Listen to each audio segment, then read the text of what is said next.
श्री अटु तू ही जगतर तो पाखरे नाही केही आपणा पर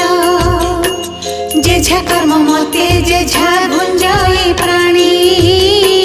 समस्ते तो प्रजा एका तू महाराणी तते पूजा करे जे घरर नारी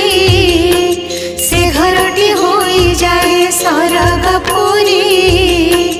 तो पूजारे परिवेश